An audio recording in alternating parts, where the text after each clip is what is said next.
everyone. Welcome to Immediate Immersion Live. How's everybody doing on this special day? Trying something different today just to see if we get any more live participants on Sunday. So how's everybody doing today? Let me know where you are watching from. Let me put my glasses on so I can see better. That will help. And if you're watching this live, put a hashtag live in the comments. And if you're watching this on the replay, go ahead and put in hashtag replay. If you have any questions as we're going along, feel free to put them in the chat. Or if you're watching this on the replay, put them in the comments. I respond to everybody's questions. So, are you ready to take your language teaching to the next level? Get set to revolutionize your classroom with cutting-edge comprehension-based techniques. Let's dive in and unleash your teaching potential. My name is Scott, and you're watching Immediate Immersion Live, where we're all about comprehension-based instruction in the modern language classroom. Stay tuned, and we'll be right back.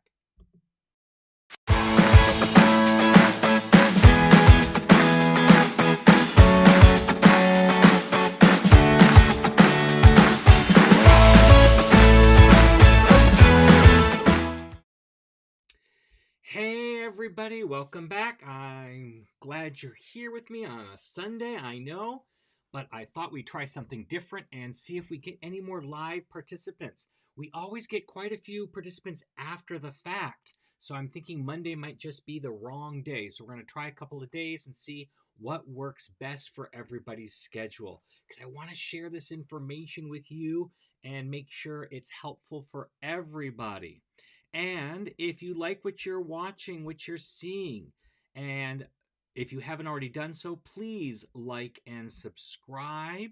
That helps it out to get out to more people so other people can see our content. Also, if you know another teacher could benefit from this, please go ahead and share it with them as well. So today we're talking about advanced comprehensible input techniques to take your CI to the next level. That's what we're talking about today. And our first topic is going to be maximizing input diversity. So things can get really stale if you're doing the same thing over and over again. Stale for us as teachers, stale for our students. So we need to spice things up. And one way to do that is with multimodal resources. So you can integrate a YouTube video clip depicting a cultural celebration alongside a related text for a more immersive learning experience. So the idea here is that you're going to use different modalities to engage your students in what we're doing. So you've got audio clips you can find podcasts, you can look for memes. Kids love memes, and if you can find appropriate ones that integrate with what you're talking about or what you're doing in class, that adds to that. You can look for TikTok videos, YouTube video clips, audio clips. There's so many different things that you can do. Look for images. I love to start class with quotes or inspirational images, or images where they can't exactly figure out what it's a picture of right away, and we ask questions about it, discuss it, and then we bring it home by showing what it actually is, and we'll see how close our guesses have been. So those are different things that you can do. What's great when you're watching video clips like on YouTube, if they're too fast for your students, you can slow them down. You can slow down the video clip so it's a little bit slower. It's a little bit more difficult with audio depending on where your audio source is, but with video clips you can do this. And if you want to turn a video clip into an audio clip, then just put it in a different tab so they can't see the video that goes with it.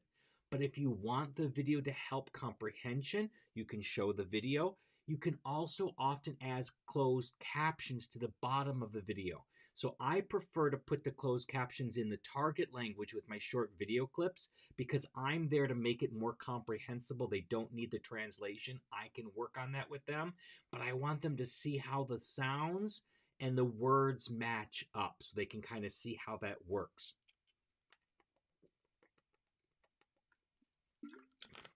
But the key here is to find other than what you're doing. Like if you're doing a story, add other modalities to that story. So it's not just an oral story. They have visuals that go with it. Or if it's a reading text, have images that go with that, or maybe a video that goes along with that, so that they can have multiple modalities to work through whatever you're working on. Another idea are guest speakers and interviews. Invite a local chef to discuss traditional cuisine, allowing students to engage in a live Q&A session about food culture. I know in my area, within walking distance, we have two culturally appropriate restaurants in my area. We have a authentic Mexican restaurant as well as a Mexican market, which not only is like a mini grocery store for Mexican stuff, but it's also a butcher. So we have different cuts of meat and stuff that are available. So we can invite those people to come to our classroom and speak with us. We also have a Peruvian restaurant right around the corner as well. So we can invite those people in there to talk about Peruvian. In fact, we have two Peruvian restaurants around the corner now that I think about it.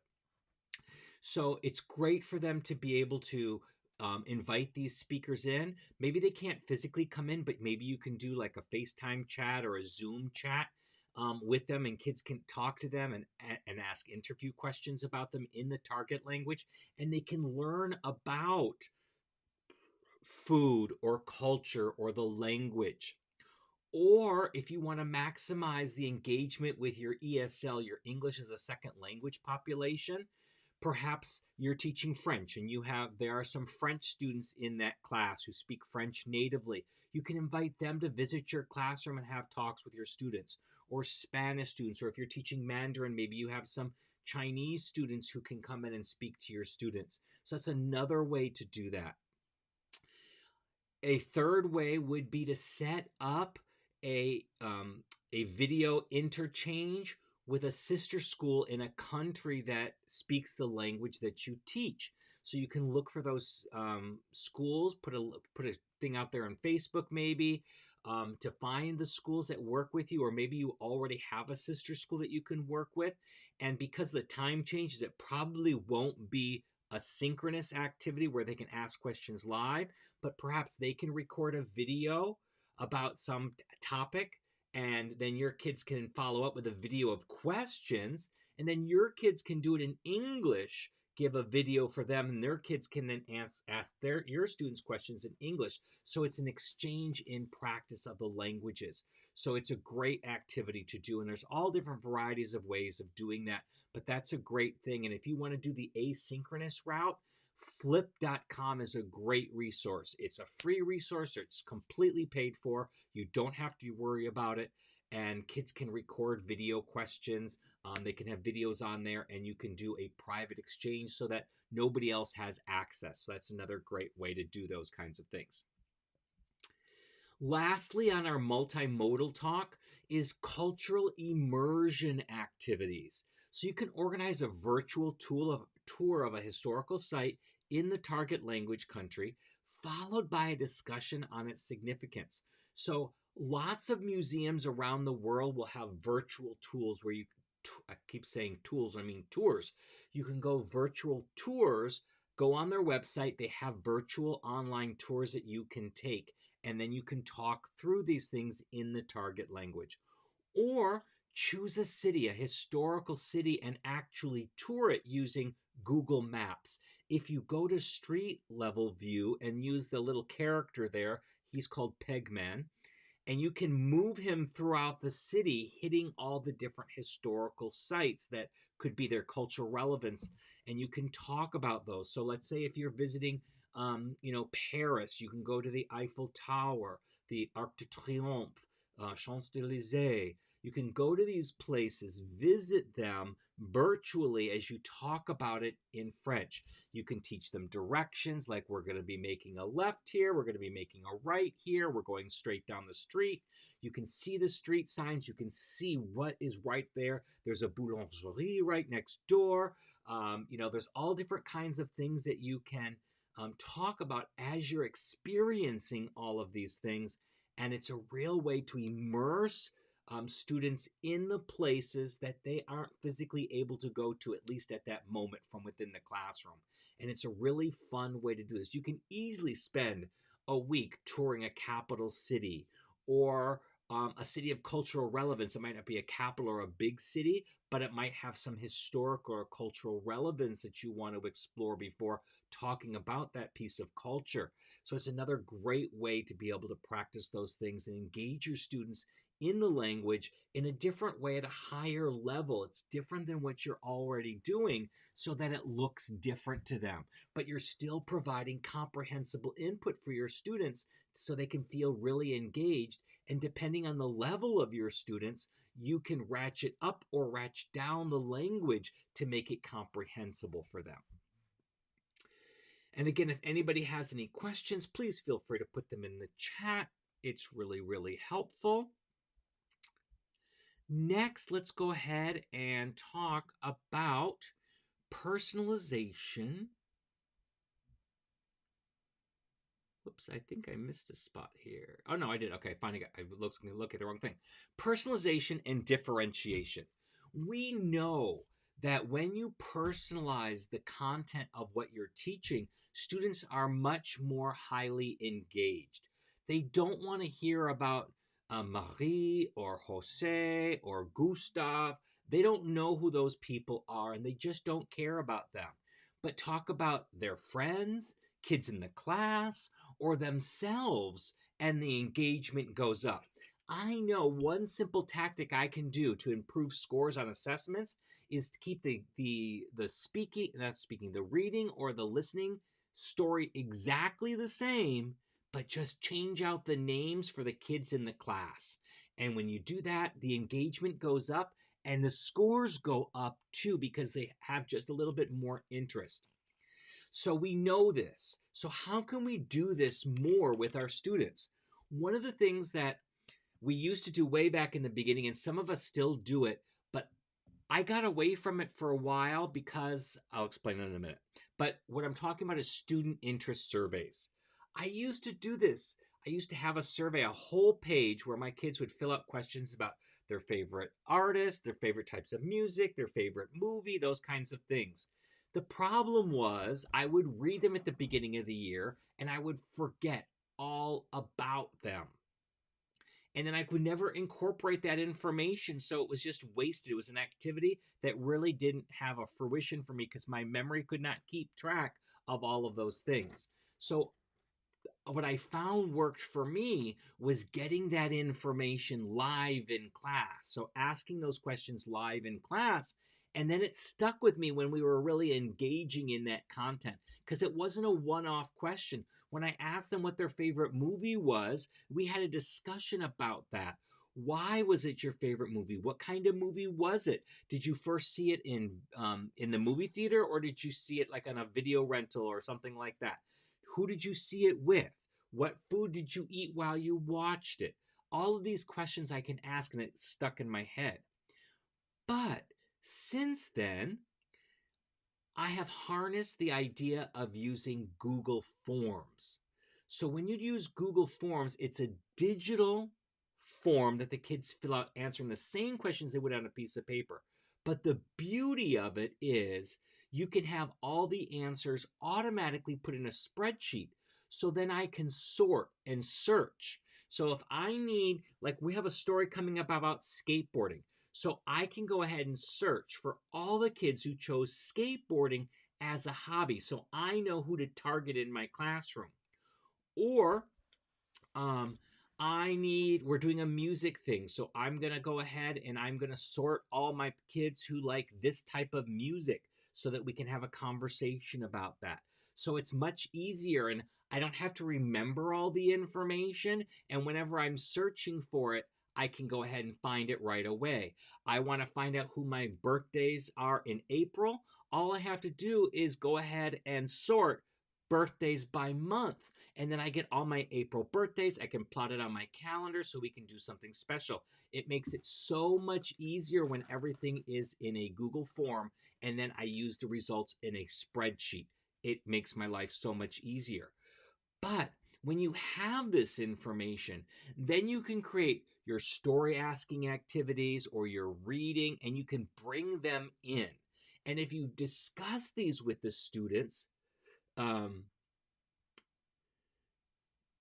I just saw this from Iftikhar Tar. I'm sorry if I butchered your names. One of the best methods. Which one were you referring to? Were you referring to using Google Forms or the interest surveys themselves?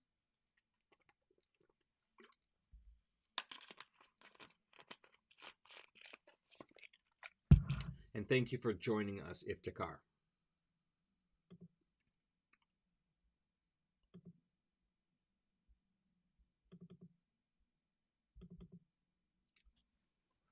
So while we wait for him to continue to respond, we'll continue talking about it. So anything that you do in your activities is geared towards that. Like I said, if we're doing a skateboarding story, I can include that in there because I know a lot of kids like to skateboard. Or if there is a dance coming up, I can integrate that in there.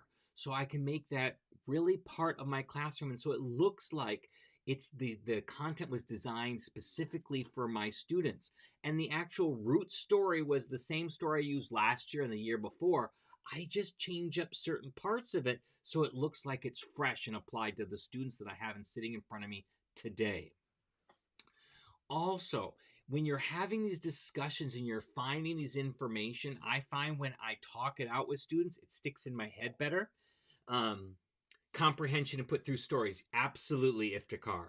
Yes, that is one of the best methods to get language in students' heads. Absolutely.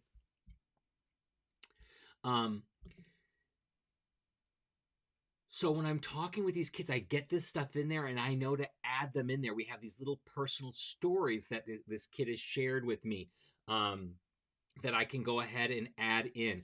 I know one of the things I do with my parents at the beginning of the school year is I ask the parents to give me some kind of funny anecdote about their child so I can find a way to put it into my stories. And last year I had one when mom said that her son had broken 2 vacuums because he's so afraid of spiders and he uses them to get the spiders out and all kinds of little stories. So we use that a lot throughout the classroom about his fear of spiders. It was a fun way to engage with my students. It was fun, it was personal, and it made him seem like the class was geared right for him. So it's a great way to do that. Next, you can do choice-based projects or choice-based boards. So offer students the option to create a podcast episode or a comic strip or a digital presentation to demonstrate their understanding of a cultural topic. So the idea here is whatever you want to work on, give students a variety of choices that still assess the same thing. So if I want to do an oral type of assessment, there's lots of different ways kids can provide an oral assessment. And so I can give them all choices that for me are equal because it's still giving me what I need to assess, but it gives enough variety for my students to feel that they have control over what's going on. So there's lots of different ways to do that. With a cultural type of assessment, it doesn't matter whether it's an oral assessment or a written assessment or any of those types of things. I just want them to demonstrate with me how much of the culture that they know. So if they want to create a podcast about it, or they want to create like a graphic novel or a comic strip, or they want to do a digital presentation, it doesn't matter because all of those things are different ways that they can show me that they understood this piece of culture, and they can gear it to a way that speaks to them. They might be better at speaking things, so a podcast episode is really good. Or they're a really good drawer, or they're very creative, so they like to do a comic strip or a graphic novel. Or they're more organized. They like to be more organized, more formatted, so a digital presentation is right up their alley. So there's lots of different ways. So whenever you need to have kids do something, try to find ways to give them choices so that they feel like they're more in control over what they're doing. And to take this a step further, one thing that I love to do is what I call Genius Hour. And then I will say for like 6 weeks, we're going to work on a Genius Hour project. But only one day a week, Fridays, I'm going to give them time during class to work on this. They can work on anything that they want. The object is they need to demonstrate to me their proficiency level of language. And I don't care what they do with that, but they have to, that's the goal. They need to show me in their own way their proficiency level of the language that they're studying. So I will give them 1 hour, one class period a week for 6 weeks for them to work on this. They are welcome to work on it outside of class, but if they work hard and diligently, they shouldn't need to within the class. They should be able to use all the class period time and get it done. But it's another fun activity, and it gives them the ultimate choice because they are creating their own project all by themselves. And so it's another way to really, really engage the students with what they're learning and personalize it. Lastly, under personalization and differentiation, we have peer tutoring and collaboration. So you can implement a language buddy system where students pair up to teach each other new vocabulary or practice conversational skills based on their proficiency levels. So let's say you have a really good student who really can engage in conversations well. So that I want to teach that one to many. So I'll put that student in the teacher role and they can engage various students live in front of the class in conversations. If we're doing, vocabulary and we're using actions, I could have them pair up. Maybe a high student with a low student, or two like students, two high students with two mid students or two low students, and they can teach each other the vocabulary using gestures. But what you're doing here is you're pairing them up, or you're having a peer teach the class, at least a segment of the class, so that there is some peer tutoring and some collaboration. It's not always adult to child. It can be peer to peer, which can be very, very powerful. Look for those students who have really high strengths in certain areas and have them use those strengths to teach their peers or to work in pairs to really help that out with getting kids more engaged with the language. Again, if we have any questions, feel free to put them in the chat or in the comments if you're watching on the replay. Let's move on to incorporating advanced assessment techniques. So we talked a little bit about assessment, but that's really, really important. I don't prefer performance assessments because I read performance assessment as memorization, kind of like a play. They studied it, they practiced it, and now they're performing it. I don't want that because life doesn't really work that way. What I really enjoy is proficiency assessments where I'm putting kids on the spot so they can really use their skills that they have spontaneously, because that's a real demonstration of proficiency. So you can task students with creating a role play scenario where they negotiate a business deal in the target language, assessing their language proficiency and negotiation skills. The key to turning this from a performance into a proficiency assessment is you don't give them a lot of time to plan it. So this could be like they're negotiating in a store to make a purchase, or they're at a restaurant and ordering, or they're at a doctor's office and they need assistance. Any of those types of things, so that you're putting them in like a live skit type thing. The key here, though, is giving them the scenario and only give them a fraction of the time to actually prepare for this, because I don't want them start to memorize their lines. One of the ways I use this a lot in my classes for a speaking assessment, I'll have kids make small groups and then they come up and create a comic strip with no words together. And there'll be one frame of the comic strip for each kid in the group. So there could be, if there are 5 kids in the group, there are 5 frames to the story. If there are 6 kids to the group, there are 6 frames to the story.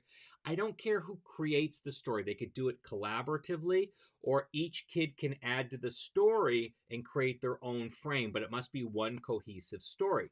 And then I have kids come up and then they tell me this story only from the pictures. There's no text on there. There's nothing for them to read.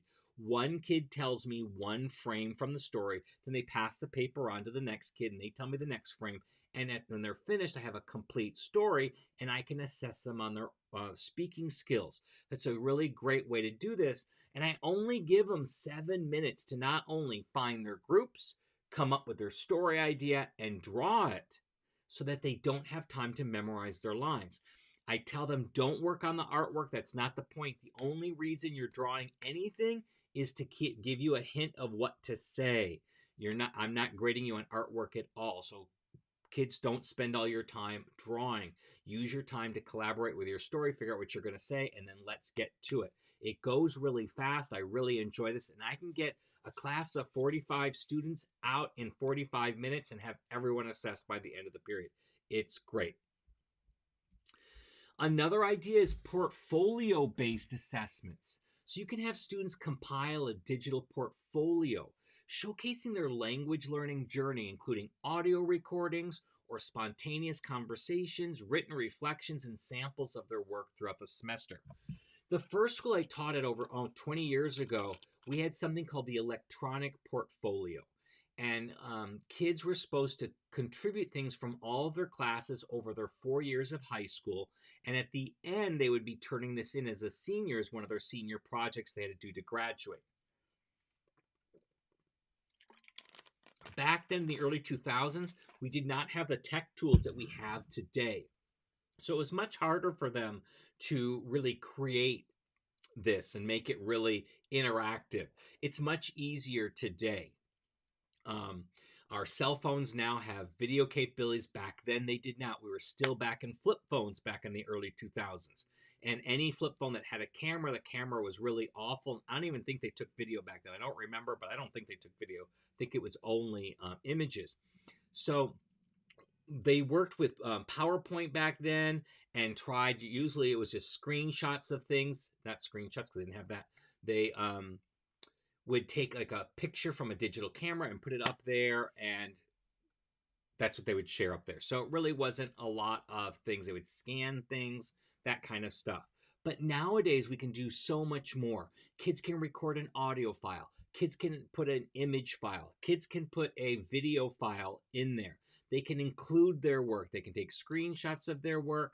They could record their work and put it in a portfolio-based assessment. And it really can show their progress over time. And if you make this something that's required in all levels, so they keep adding to it, then they can compare with what they did in first year versus the third, fourth, or AP year or IB year. And they can really see their growth over time. And it's really amazing and eye-opening, not only to you as the teacher, but also to the students when they see this is what they could write in their first year of language, and look at what they can write at the end of their third or fourth year of language study. It's really, really fun. And then what helps with this personalization part is that they get to choose what they want to include. They choose what samples of their work that they want to include.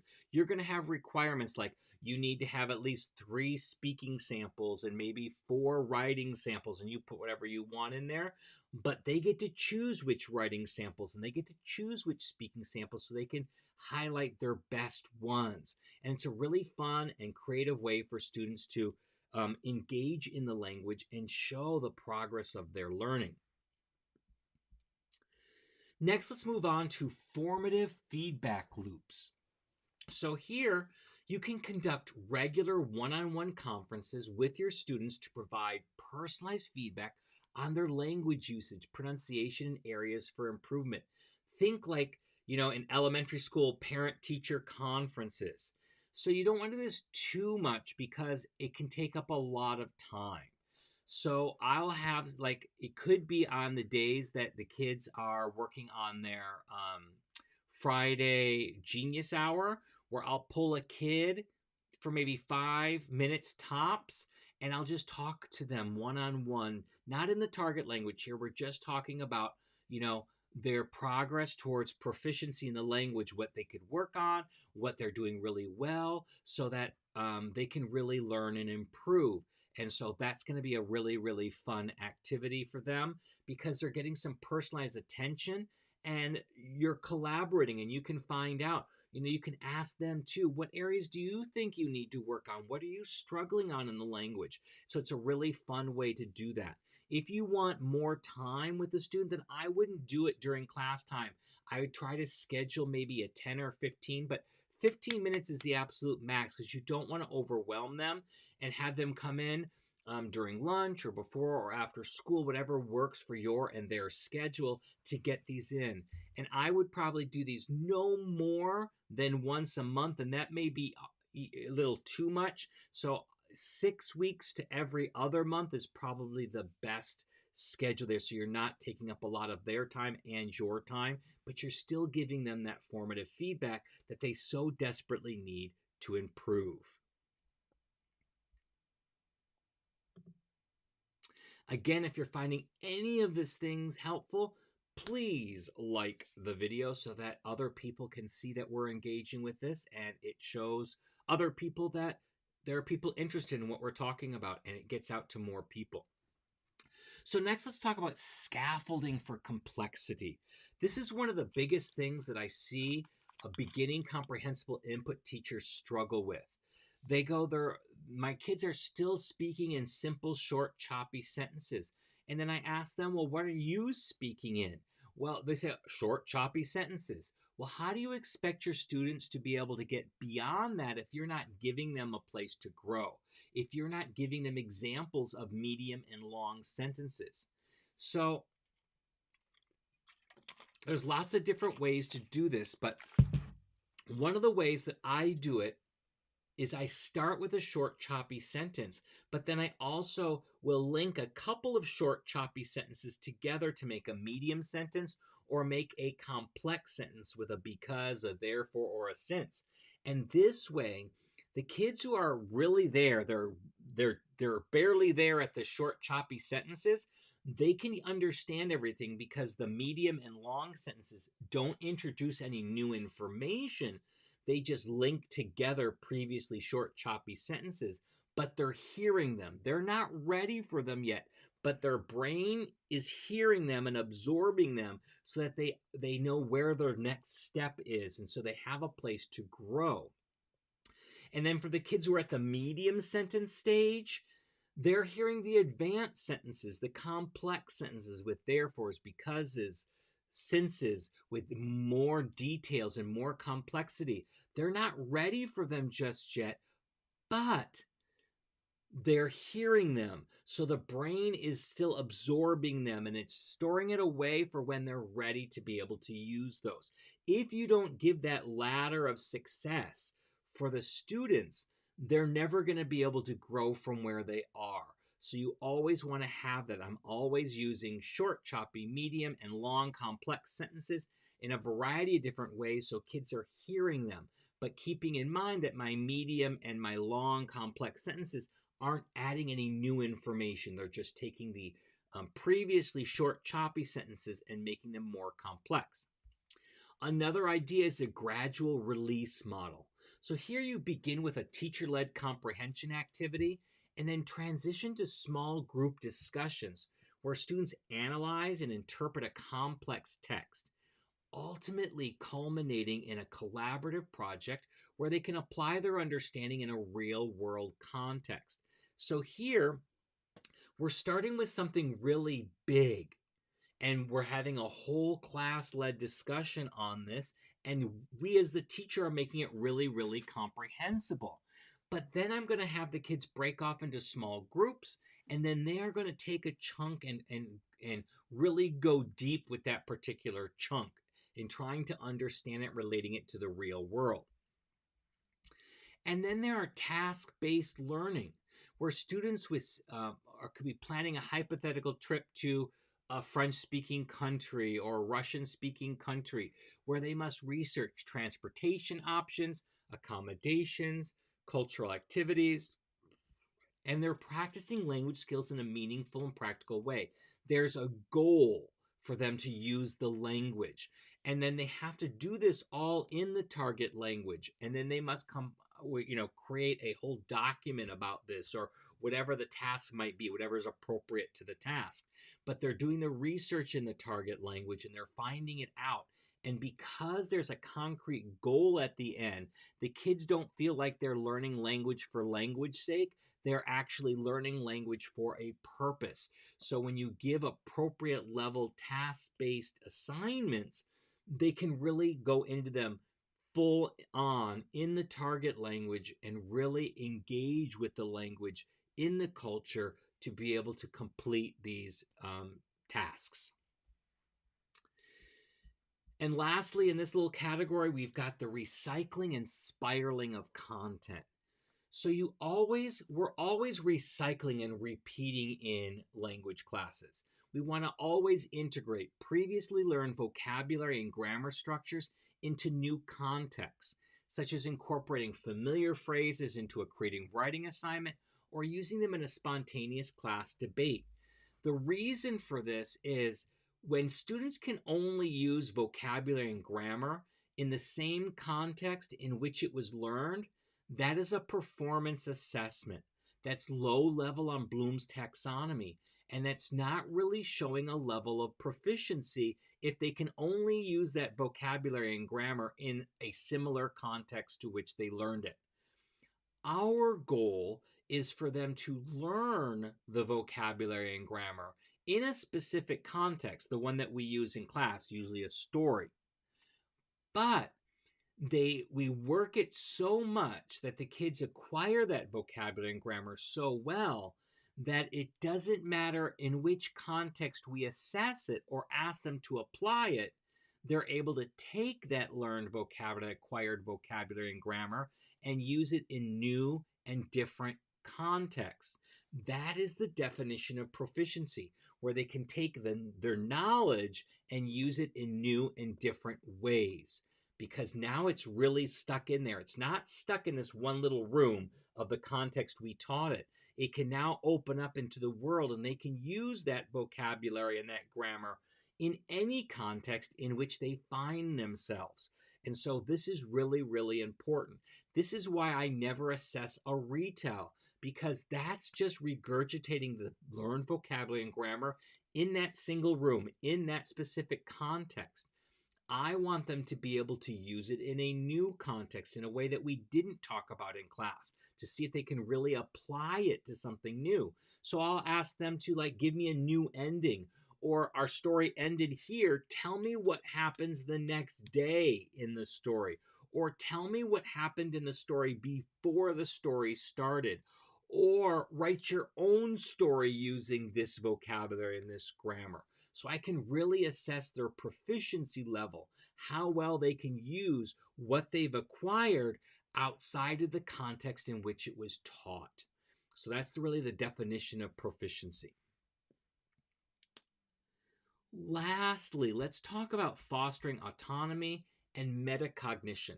I remember in college when I first heard about this metacognition. It was in an English class, and it wasn't really about definition. It was more of a literature class. So we weren't really working on vocabulary of what metacognition was, but we were reading a series of different literary pieces, poetry, short stories, and novels that exhibited this metacognition, the thinking about thinking. So thinking about writing was what they were really focusing on. And so it's really, really an important word. It's reflections. They really got to think about what they're doing to really help progress in their learning. Because our goal ultimately, no matter what subject we teach, whether it be math or languages or even PE, our goal as teachers is to create lifelong learners. And metacognition and fostering autonomy plays right into that. So one of the ideas we have is goal setting and reflections.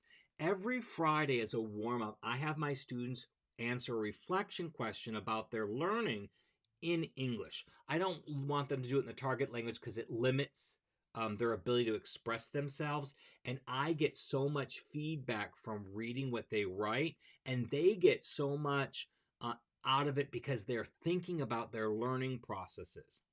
So encourage students to set specific language learning goals, such as mastering a certain number of vocabulary words or improving their pronunciation or mastering this grammar concept, and regularly reflect on their progress through journal entries or class discussions. So you can have them set goals. That's one of the reflection questions I have them do. So I'll have them set a goal at the beginning of the grading period, and then I'll have them reflect on how well they progressed through that goal at the end.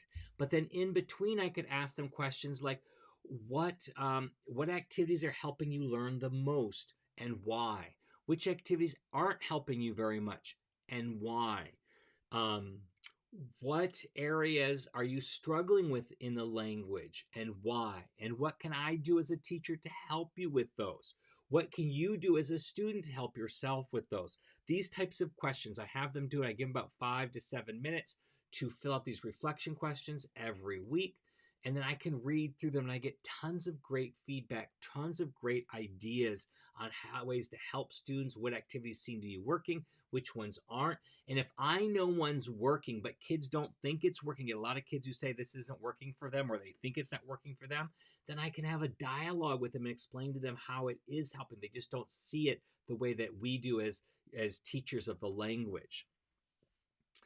Another idea is self-assessment tools. Provide students with rubrics or checklists to assess their own language proficiency and monitor their growth over time, empowering them to take ownership of their learning journey. So, a couple of things. You should never give an assessment to a student before they've actually seen the rubric. They need to see the rubric and what's expected of them. I grew up in the 80s. It was always a guessing game. I had no idea what my teachers wanted from me on an essay or a poster or what, because it wasn't spelled out. The directions were there, what to do, but not how they were going to apply those directions to a grade. That's where it's always very problematic. So then rubrics were invented and checklists, and those are really beneficial to have students see before the assessment. I give them a copy of listening and reading and speaking and writing rubrics at the beginning of the year, and we discuss them. But not only that, we will also assess previous classes' work using these rubrics. They get a familiarity with them. And then I give them another copy of the rubric before the assessment so they can see it right off the bat, so they know what's expected of them. Now, also I was going to talk about that over time. Take ownership. Okay, so then they can also use these to assess their own work before turning it in. That's really, really helpful for them. And then when you give them back the paper or whatever you're assessing, again with the rubric, and you've highlighted all the areas on the rubric, they can really apply and see. If there's a discrepancy, I always invite my students that they can come and talk to me with their work, with their rubric that they thought that they should have got, and then my rubric, and we can discuss it. And oftentimes I may change my mind. I never change my mind to the negative, but even if I did, I would not lower the grade. But they can sometimes defend themselves into a higher grade.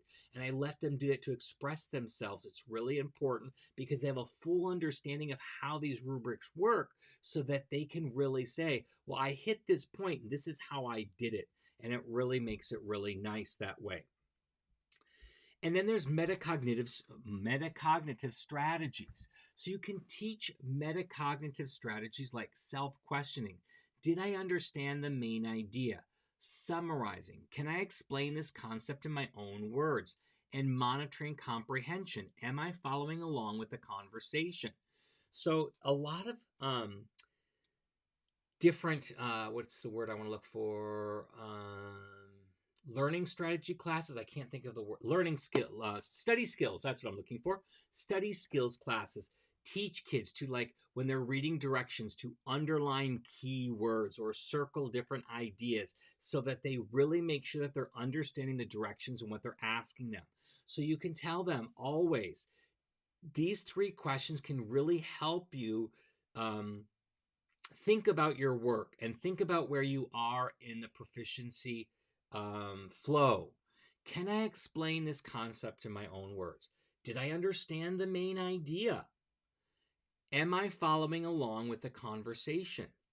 So they can use these questions to see about their own comprehension of something. And it gives them the tools that they need to become independent language learners. So as they're reading a text, they can go through, did I understand the main idea? That's always the first step. And then the details. Am I following along with the text, the conversation? And do I know the details? That's really important. And then, can I explain it in my own words? So if it's a story, can I retell the story in my own words, not the words that were given to me in the text? Because that's telling them whether they really truly understood it or not. So giving them these metacognitive strategies over the period of time repetitively helps them think about their learning and become stronger students, not just in your class, but in all classes. They can apply this to texts or activities they do in any class. You know, they could be reading a passage about physics. Did I understand the main idea of this? Can I explain this physics law in my own words? And am I following along? Do I know all the key vocabulary that apply to this physics law? So you can do all those kinds of things by teaching them these strategies. You're teaching them skills that they can use beyond the classroom. And that's really, really effective. And I really find that a powerful way. And you can loop this in with that reflection piece so that you get them thinking about it. And you can add to it. So if you give a kids a text to read independently, you can give them these 3 questions as a checklist. They don't have to answer it on a piece of paper, but it could be just a checklist. Hey, Julie, did you understand the main idea of this chapter? Julie, did you understand all the vocabulary and were you able to follow along with the text of the chapter? What percentage were you able to follow? Was it all of it? Did you have no trouble with it? Was it about 90%, 80%? Can you tell me what happened in this chapter in your own words? Don't give it to me literally from there. I want it in your own words. Because I don't know about you, but kids don't understand what the word summarize means. They don't know that they think that means copy. So they'll ask them to summarize a paragraph. They might take out 2 or 3 words, but the rest is exactly as it was originally written. They don't know how to do that in their own language, let alone in a second language. So teaching them that skill is another great activity. So if you have any questions, again, please feel free to let me know in the comments or in the chat. If you like this video, please hit the like button and subscribe if you're not already. We're in our road to 1K subscribers. So we're getting very close. We're a little over 100 subscribers away. And once we do get to that point, we're going to have a giant giveaway. So anybody who's subscribed to our channel will be entered in a raffle.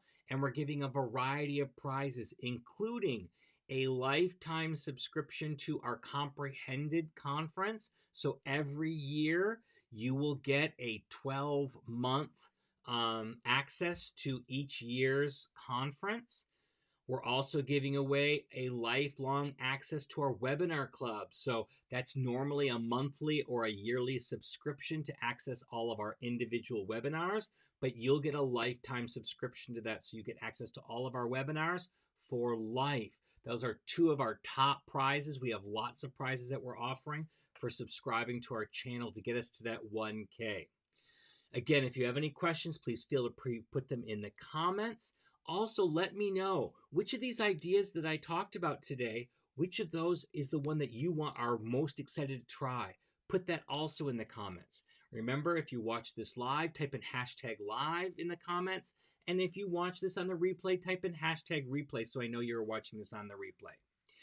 Next week, we're going to try the Sunday experiment as well and see how it works. We're going to be back again next Sunday at 3 p.m. Pacific time, 6 p.m. Eastern. So please join us next week. And until then, everybody, have a great rest of your weekend and a great week. And I'll see you next week.